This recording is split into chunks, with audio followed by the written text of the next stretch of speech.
Hey guys, Sean C. Phillips here with a brand new DVD Blu-ray Tuesday shopping video today. They're going to go out, see what things came out today, see what things are on sale. This is actually the first time I've gone to any of these spots, Best Buy, Target, Walmart, any of them in actually 2 weeks because, last Tuesday I was, up in Vegas and went to like a bunch of, movies places up there like Buybacks and Zia Records. And if you guys haven't seen that video, check out the link below. But like I said, I didn't get to go to any of those normal places, so it's been 2 weeks since I've been to any of them. So definitely interested in seeing, what I missed in them last week and all that kind of stuff. Also, at the end of this video, gonna have a couple new DVD and Blu-ray reviews, so stay tuned for those. And then this Saturday, I'm gonna have my, main DVD and Blu-ray video up as well. So a lot of really cool stuff in that one. So definitely be on the lookout for that video this Saturday. So anyway, though, guys, let's get going and see what we can find today.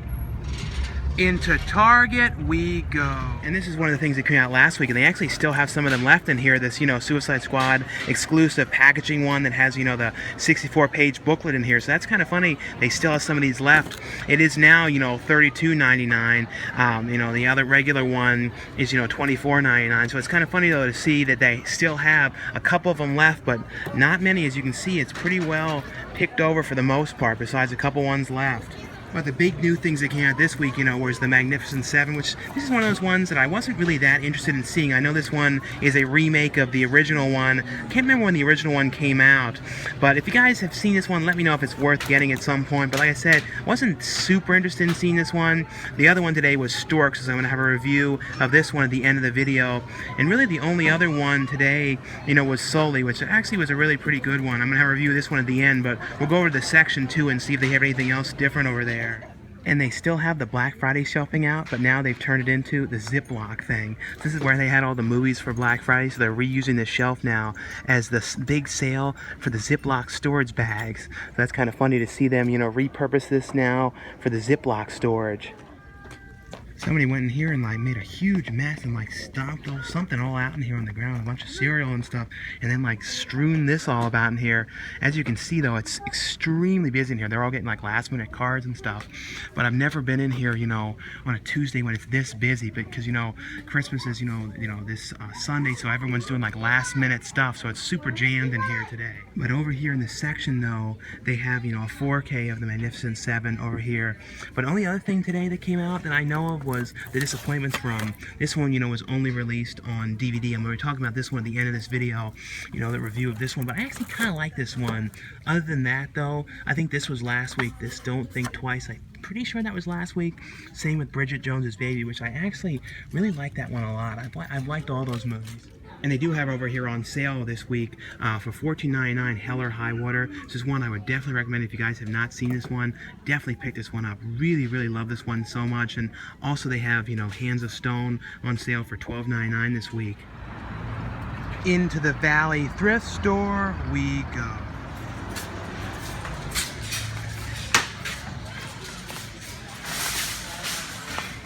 Well, we're taking a look and see what's in here. I haven't been in here in probably think 2 or 3 weeks. A weird kind of spider thing crawling around on this Minions. So yeah, see, a creepy spider. Hopefully it's not a little teeny black widow. But we'll look through here and see if they changed it out and got anything different. It seems like there's a couple more things than it was in the last few weeks, but it's been really picked over here for the last little while. I don't know what this movie is, 1,000 Roads, but we'll look through here and see if they change anything out or anything else different here, because every so often I found a couple decent things in here, a couple out-of-print things, but every so often, but usually it ends up being a lot of the same stuff for quite a while, but we shall see. I do see in here a really bad Cheaper by the Dozen bootleg in here. Look at the really terrible scan on this one. It's a scan of the UK edition. Let's see the disc looks like. Yeah, look, they put the artwork on the disc, but it's always weird when you see these terrible bootlegs in here. You always come across them every so often in here. Terrible bootlegs. Yeah, but look through there, look through all this stuff, and nothing really different there today. I think the only thing I saw in there that was out of print that I didn't want to really wait in line for it, and I don't really remember the movie at all, was The Quest for Camelot. I believe seeing that one, it was out of print as far as I can remember. But other than that, though, nothing really too different in there today. Into Walmart we go. Yeah, and over here in Walmart, I don't see any like exclusive editions of the Magnificent Seven. I feel like there might have been somewhere. It might have been at Best Buy. I can't remember for certain though. Like I said, Storks was today. This movie, Hillsong, the movie was today, and then Rob Zombie's 31 came out. I actually like this one a lot. I looked on Vudu to see if the longer documentary was on there today. I have not seen that on there yet. It doesn't seem like they've added it, so I'm not sure if they're still doing that. It does have though on the Blu-ray the 2-hour version of the documentary, but from what I heard though, there was supposed to be like a 4-hour one, which was like going to be on Vudu, but like I said, didn't see it on there yet. If any of you guys have seen it on there or anything like that or heard any news about that, let me know. I do think though this one might be new, this one, the Gumby, the Gumby 60s series volume 2. It has inside of here little of the bendy, Venable Posey ones, so that's kind of cool. I think they're called the Blockheads. I never remember for certain what their names are, but as a kid though, I watched this so much, especially the 80s version of this when they brought the show back. Like that was one of those things I watched, like I wore those tapes out watching this show so much. And in Walmart they have these like editions of Captain America Civil War, Star Wars The Force Awakens, Finding Dory, and these like slip covers that are like like holiday, like wrapped up kind of Christmas things. So that's kind of interesting, these like things. I think they're just in here this week or so. It's the first time I've seen these in here.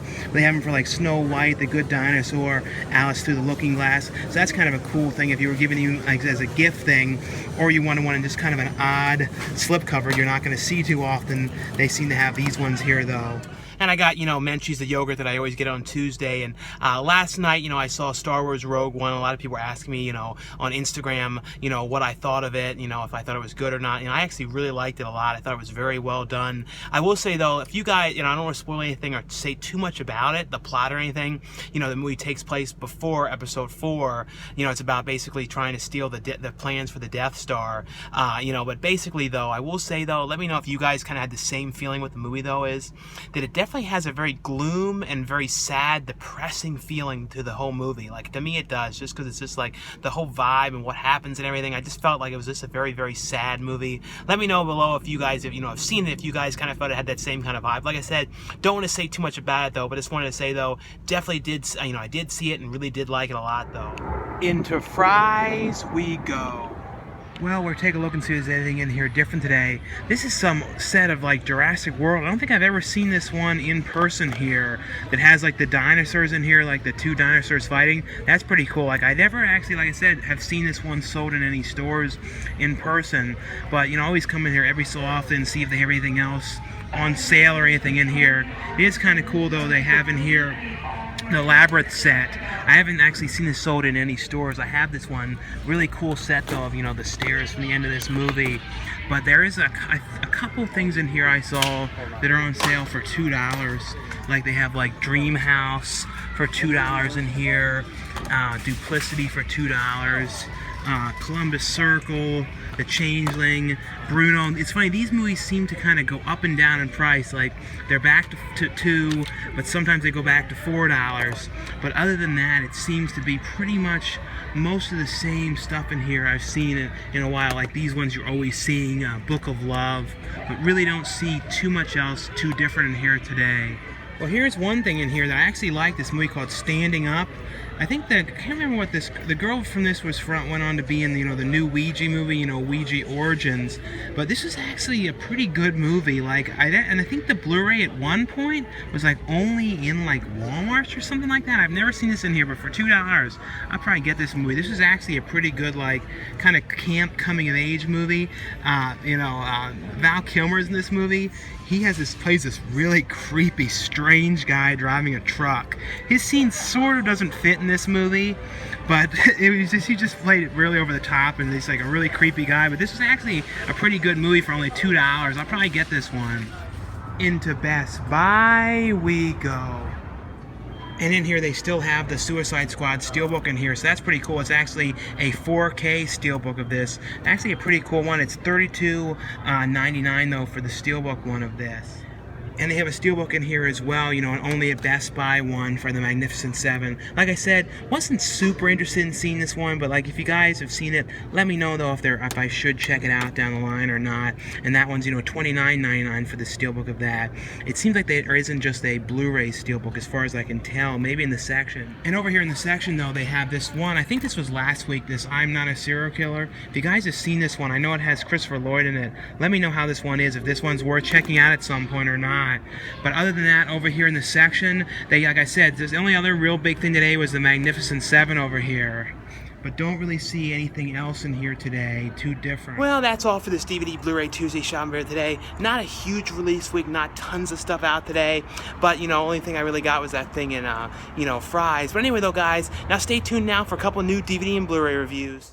And the first one I got from Arrow Video is Creepshow 2. This is one that I absolutely love this movie so much. Really love the new artwork on this one. It has on here too the original artwork as well. The original, you know, poster art for this one. But the new artwork is such a great artwork. And this has on here, you know, a brand new 2K transfer of the film on this, which really looks great. As well as a bunch of new interviews on here. Interview with Tom Savini, you know, who did the makeup effects on this. Some behind the scenes footage.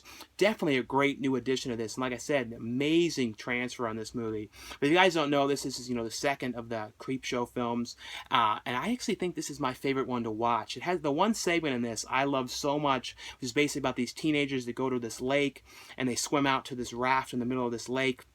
There's this weird, like, sludge-like monster that's kind of floating along in there. And it's basically, if you get this sludge stuff on your skin, it melts through your skin, melts through your body. It's a total disaster and, like, dissolves you. It's like a crazy sequence. It's probably one of my all-time favorite, like, anthology segments of any film, you know, for, like, horror anthologies, which is such a great segment. There's also one that has a cigar store Indian that ends up going and sees his owner get killed, and he goes and gets revenge on the people who did it. The other one is this like, hitchhiker that's like gets hit by a car, and he comes after the woman, like Care for a Ride lady. I don't know. I really think this is like an absolutely outstanding anthology movie.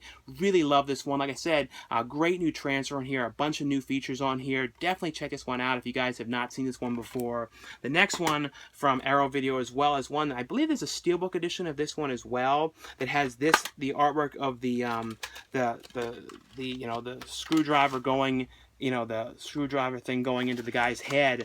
I believe that's on a steelbook one. But basically though, if you guys have not seen this film, it's kind of got like sort of like a Maniac kind of vibe mixed with Last House on the Left. At least the guy is kind of like a David Hess kind of guy, you know, who's in Last House on the Left. He sort of has that kind of vibe to him. And it's basically about this guy who is going, and like he's like this art guy who does like paintings and sculptures and all kinds of art stuff, and he has like people he's painting, and he lives in New York, and he's like really getting like fed up with how he thinks it's trashy and things about New York he doesn't like, and he's kind of like Taxi Driver too, like he's just sort of fed up with everything, and he goes out at night and kills people with this drill gun. And that's sort of what it is. It's like him just going around killing people at night. It's kind of like them trying to figure out who is doing this, and it's just sort of him going crazier and crazier and crazier as the movie goes along, and just kind of losing his mind. It's kind of just like a character piece of watching this guy continuously get worse and worse and crazier and crazier. It has on here though a brand new 4K transfer of the movie. The movie looks great. That's definitely the best it's ever looked. Like I said, I have not seen this movie in a long time. I feel like I definitely like this movie a lot more now than I remembered liking it when I first saw this. It has on here a Mulberry Street, a feature-length 2010 documentary, kind of like talking about the location of the New York where this kind of movie took place, and a number of other featurettes on here as well, a commentary track with the director. But if you guys are a fan of this movie, definitely is a, you know, brand new, like I said, a brand new transfer in here. Looks great. The next one here from Warner Brothers is an animated film called Storks. This is one I didn't get to see this one in theaters, and this is basically though about kind of like, you know, the idea of storks delivering the baby to the parents and stuff, and people would write letters to the storks like, oh, I'd like to have this baby, and, you know, then they send them. And what ends up happening though is the whole operation of the delivering stork, you know, the baby from the storks got shut down years back because one of the storks kind of went rogue and really wanted to keep the one kid, so that whole operation was shut down. Now the storks kind of deliver phones and electronics and stuff like that, and the one guy who's kind of the head of the business of the storks and the phones and everything is getting ready to be appointed to like the head of the factory and the head of everything. But what ends up happening though is one thing he has to do first though is he has to get rid of the one girl who was actually one of the orphans that gets left behind from the Storks. She's now 18 and he has to kind of fire her, but he can't do it and doesn't know what to do, so he puts her in the old mail room where people would send the letters and stuff. And what ends up happening though is this one boy who really wants to have a brother sends this letter to the Storks because his parents are not really interested in having another kid, and they're like, oh yeah, the Storks, that's how you get a kid. And he sends this letter. What ends up happening though is the girl ends up getting this letter and ends up actually activating the Storks machine and ends up creating this child, and they end up having to deliver the child. And basically the guy knows that if he doesn't solve this and figure these things out, he's not going to get his job as the head of this factory. So it's kind of like the whole to-do of the whole adventure and everything in here. Also the one girl too, who's the orphan, really wants to kind of see her parents, so it has all that kind of stuff going on. But it's definitely a very fun movie. It has on here though a new short film on here, a music video and deleted scenes on here. The next one is a true story from, directed by Clint Eastwood, and it's the movie Sully, about the captain who ended up, they took the plane up with all the passengers, and these birds flew into the engine, and they had massive engine failure, and he ended up having to crash land on the river and to survive. And it's kind of like everybody lives, but the head of the airline is kind of looking at like, why didn't you take the plane back? You could have got it back to the airport, and they're kind of looking at him like, even though he was the hero and saved everybody, he could have done it differently. So it's kind of like them looking at all the details and kind of looking at like, was he drinking, could he have been on drugs? And like Aaron Eckhart plays the co-pilot with him, so they're both kind of going through this whole thing, and it's kind of his life becomes a huge thing. Like he's looked at as a hero in the media and the press and everywhere, but at the same time he's being looked at as if he screwed up by the airline and everything. So it's kind of like both sides coming at him, and it's kind of him not knowing what to do, and it's kind of just basically him going through this whole thing. It has on here though making of thing on here about the crash landing scene, a thing on here about the real captain, the real story as well. But I would say this one is definitely worth checking out. Really thought this was well done. The next one from Fox is, Miss Peregrine's Home for Peculiar Children, and I actually really like this one. This is Tim Burton's new movie, and I felt like this, for a Tim Burton movie, felt the most like a classic Tim Burton movie. Now this is the 4K edition of this one, and I have to say too, when it comes to 4K transfers, out of all the ones I've seen so far in the last probably about a month now I've been watching, because I just recently got the player, I feel like this one really, really looks the best, at least one of the best ones. The transfer, because Tim Burton's movies, he has all kinds of unique kind of looks with the color palette and the clothing people are wearing, like kind of like real like out there 70s style kind of looks and like all that kind of stuff, and that stuff really, really reads well in this. And the high dynamic range is all about the contrast, and he always has a lot of that in his movies, a lot of contrast type scenes, a lot of very colorful scenes. But basically though, this movie is about this kid whose grandfather dies, and he kind of finds out about the grandfather and this picture the grandfather had about this school that he was always talking about and telling about as a kid. And the grandfather says, all this is real, this all had happened as he's dying.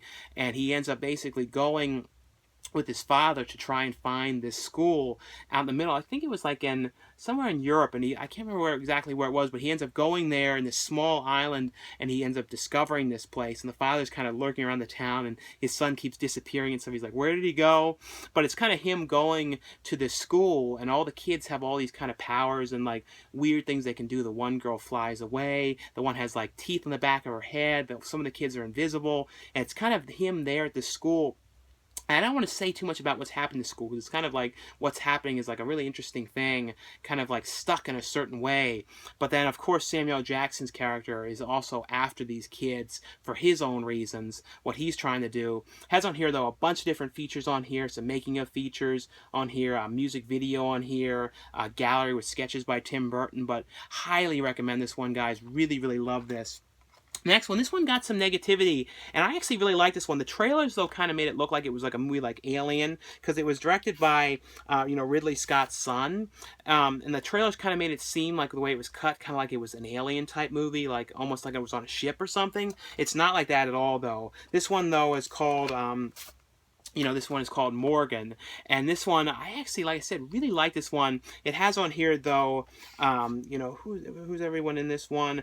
Kate Mara, and the main actress who plays Morgan was from the movie, The Witch, the main girl in that, and she's in that movie called Split, the split personality one that M. Night Shyamalan directed. This is basically though about this kind of experiment out in the middle of nowhere, and this Kate Mara's character is sent to this place where they're doing this experiment on this kind of artificially created girl called Morgan, and she's kind of sent there to kind of check out the project, see if things are going smoothly, and kind of look at the Morgan and kind of talk to her and see if it's kind of worth continuing on with this process and this program that they're having. Of course, she gets there and everybody is kind of like obsessed with Morgan. They all kind of really like her. They're all talking to her and they're all kind of trying to protect her and kind of like not accepting that maybe there could be something wrong with her no matter what. And then we kind of had that Ex Machina kind of vibe to this a little bit, but it was kind of Kate Mara gets there and they're all like, oh, she's going to destroy Morgan. She's going to destroy this whole program. And, Toby Jones is like the head of the thing and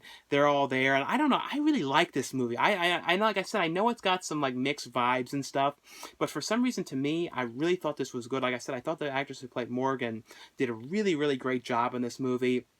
And I kind of just like the whole vibe and feel of this movie a lot. It has on here, though, some deleted scenes in here, short film on here, director's audio commentary on here, but would really recommend this one. The next one here from Fox as well, and this one's only released on DVD for those wondering. This is the Kate Beckinsale movie, The Disappointments Room. This is another one that got a lot of negativity, and I saw this one in theaters as well because I sought it out to see this one because I thought it looked interesting.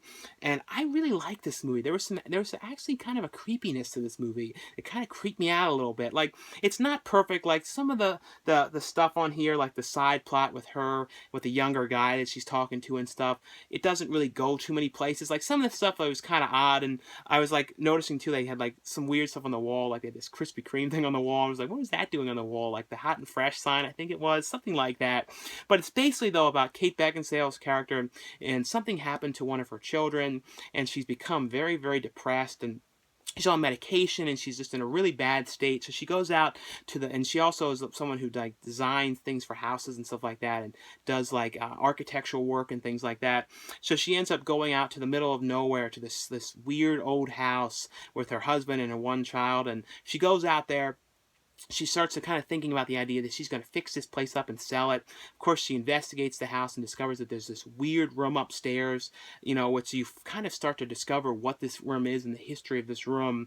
And it's actually rather creepy to me because like weird things start to happen in the house. But of course, though, since, Kate Beckinsale's character was on medication and stuff, the husband doesn't really want to hear it. He's like, when she's saying she's seeing things and hearing things, he's just thinking she's nuts and kind of passing off as nothing. So it's kind of her kind of going nuts in this house, or is what he thinks, and him trying to figure out what's happening here. But like I said, I really like this one a lot. It has on here though, behind the scenes thing on here, featurette. But I don't know. Like I said, I don't know why it had so much negativity to it. To me, I thought it was fine. The next one here from E1 is a movie called The Possession Experiment. This one has Bill Moseley in this one. He's only in it for a little bit, but I really love the Bill Moseley stuff. And it's basically Bill Moseley is like a priest who's like, having an exorcism. In the beginning of the movie, he gets killed, and it's this one kid who's kind of working on his project, like his college term kind of project, which he wants to do on exorcisms. So it's kind of him going and kind of investigating exorcisms and kind of like looking at tapes and footage and kind of getting to the bottom of it. But of course, though, he starts messing around with it and then starting to discover that it's not so smart, and he has these plans of what he wants to do to himself to try and like prove exorcisms that it can really happen. But of course, though, bad things start to happen. It's kind of this him going through this whole terrible situation of, as you know, like with exorcisms, they're never really going well, and he's going through quite a few problems doing this. I actually like this one. I really like the Bill Moseley stuff the best, though, but the exorcism scenes and stuff like that were actually really well done, and it definitely has a very creepy vibe to the stuff when they get to the stuff in the house. But it has on here, though, a making of The Possession Experiments, behind the scenes and deleted scenes on this one. The next one from E1 as well. This is actually a pretty funny movie. It stars Johnny Sims, Brittany Snow, a bunch of people in this. J.K. Simmons, Jane Lynch, and some movie called The Late Bloomer. And it's actually, I thought this was actually pretty funny. It's basically this guy who is like a sex therapist, and he writes books on sex and things like that. But yet he's never had sex. He's kind of asexual and never really shown really any interest in actually dating anybody, male, female, anybody. Like his family is kind of looking at him like, why is he never really interested in dating anybody? Why does he never have anyone around?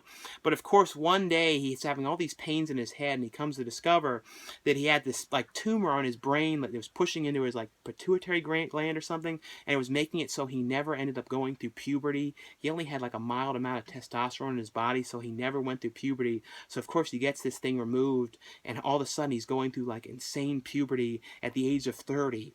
And he's like having all the side effects of puberty, and like the one girl that he was talking to, but they never really had any real relationship. He's all of a sudden like really starting to like her, and he's like there's all this crazy stuff that's going on, and him like not really wanting to tell her what's going on because he's acting really different to her, and he's acting different to everybody around him. I really like this one, and the one guy is from SNL in this, is one of the friends. But I thought this was actually a pretty funny movie. It has on here, though, a behind-the-scenes featurette on this one. The next one from E1 as well is a movie called My Dead Boyfriend, and it's a Heather Gray movie. I had not seen a Heather Gray movie in quite a while, and it's basically, though, her in the beginning of the movie, though, her boyfriend ends up dying the same day.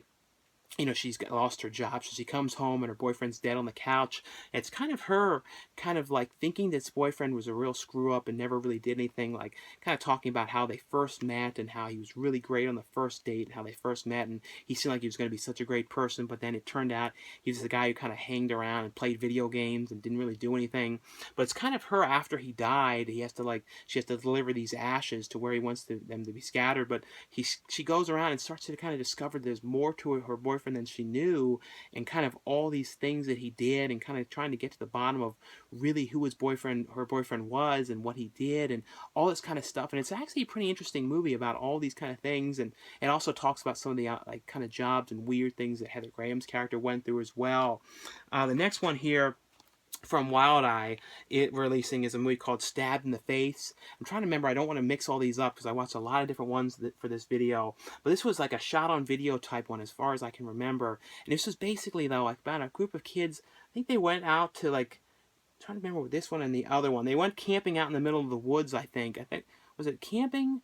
No. This was the one they went to a haunted house, and they ended up going in there, and then somebody was like killing them off here. It was all done like shot on video type style, and it was like, as far as I remember, there's a lot of like crazy gore and death scenes in this one. And this one here is Secret Santa. This one is from Wild Eye releasing as well. This is basically, though, a Christmas slasher movie, and I always love like slasher movies set around Christmas time. This is basically, though, about this guy who goes around and like kills people, like that are dealing with like a Secret Santa thing. And it's kind of weird. They're all having like a Secret Santa thing at work, and like all the people come together and have this thing, and he's kind of going around and like killing the people, but they're all it's kind of like a wondering too exactly who is the person killing everybody. It definitely has like a real old school kind of 80s type vibe to this one. Like I said, I've not seen like a Christmas type slasher movie in a really long time. Always are really fun type movies, and has on here a director's commentary, on here a behind the scenes documentary, and trailers on this one. The next one from MVD is one called The Ecstasy of Isabel Mann. This was like a vampire type movie.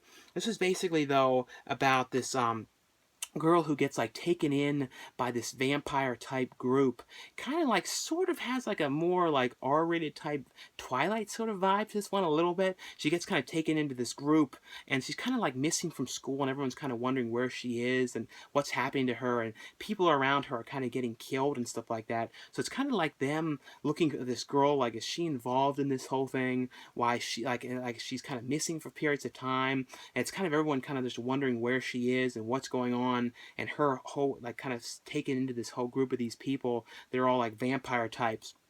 It's actually a pretty cool movie. It has on here, though, behind behind the film with the director on here. It's a 42-minute thing on here. Director's commentary track. Behind the scenes, 2 music videos. And this is a movie from, I believe it was from Ireland, though. The next one here is one from MVD as well, called Ladies of the House. I actually like this one. This is about like these group of these 3 friends who go to a strip club. And they're trying to like get the one guy, you know, because he's never really been to places like that. And they're trying to see if they can get him to sleep with one of those women, or one of those women will sleep with him. And he's not really having a lot of luck, and he's really awkward.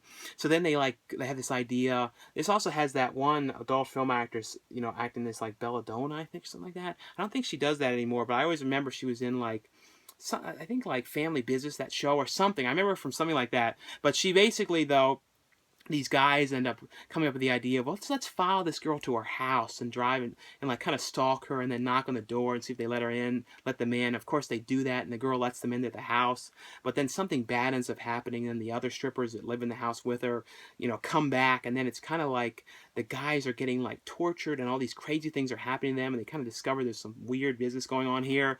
I actually thought, like I said, this was actually a pretty cool movie. Has on here, though, deleted scenes and an alternate ending on here, interviews with the cast, director, and special effects artist, as well as a trailer on this one.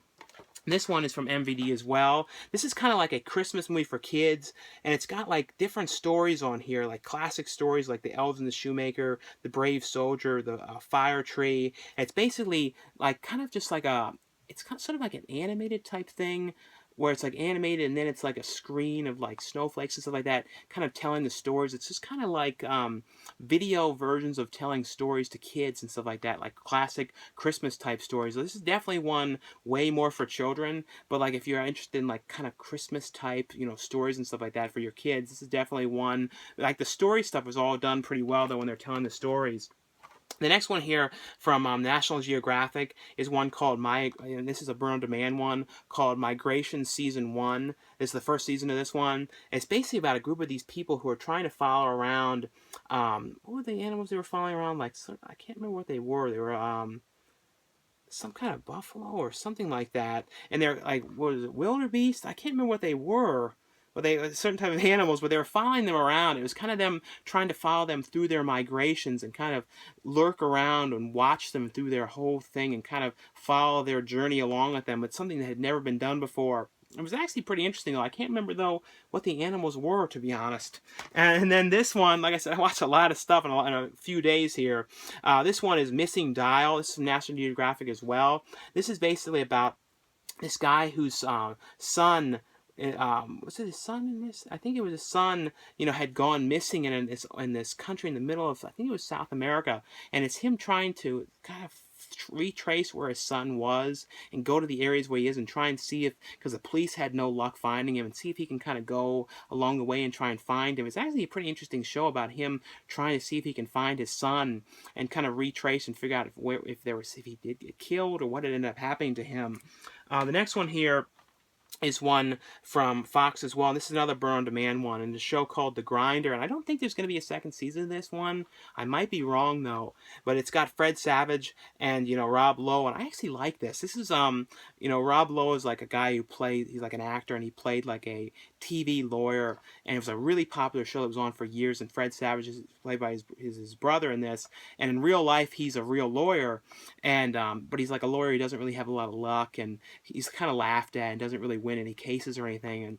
And he ends up, his brother, you know, the show just ended, and he kind of came back to this small town where he is, and he's kind of like helping his brother, you know, with cases and stuff like that, and helping him win cases. It's actually a pretty funny show. It's too bad, like, it looks like there's not going to be another season of this one, but I actually like this one. I've always loved Fred Savage, and like both of them together, that they have really good chemistry on this. It's actually a pretty funny show. The next one from PBS is one called After Stonehenge, and it's called from the Secrets of the Dead series. They did the one called Ben Franklin's Bones, which I really like that one. This is kind of about trying to discover like one of the earliest like civilizations that they kind of have discovered, and it's kind of them trying to unravel and like figure out if they can like map it out what it was like and kind of find certain pieces there. And they're kind of, it's like this one site they have to work with, but at the same time the owner of this, they have to get the land back to them, so they have to like do it all in a certain amount of time. And like it's kind of them just trying to discover this this land here. It was like one of the first discoveries of like people that they found. The next one here from I can't know what company this one was from, but the guy who I know made this one is called Never Open the Door. And it's basically about a group of people who are together for this like dinner party, and it's all done like a black and white kind of like movie. And I actually thought this was actually really, really well filmed.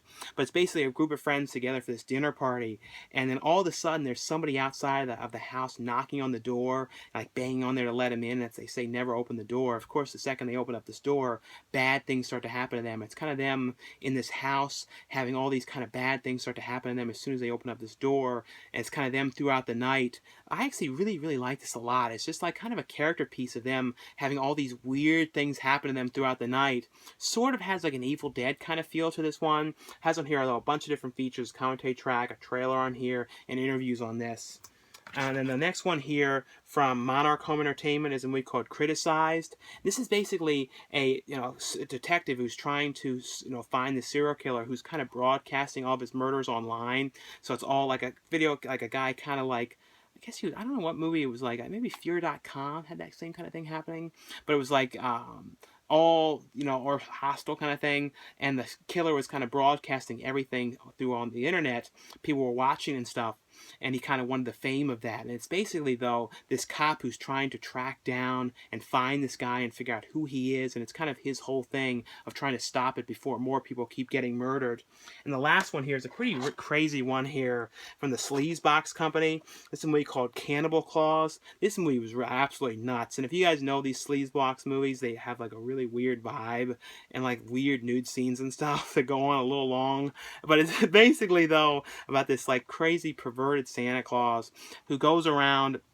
He's like gone nuts. He just lost his job at the mall, and he goes around. It's basically what he does is he puts in these gross like teeth. They look almost like wooden teeth, like they're really disgusting. He goes around at night, drives around, and like picks up women, and like he kills them to eat them. And he has like charts in his house of like the parts of women that he wants to eat and stuff. It's just a really, really odd movie about him driving around Florida in his car, picking up women, going to kill them, and that's essentially all the movie is. It's just that and weird, weird sequences and stuff going on. It's an extremely strange movie. The music in this was actually really good, though, but just an odd movie. Anyway, though, guys, that's all for the review portion of this video. Thanks again for watching and subscribing. I'll see you guys later. Bye.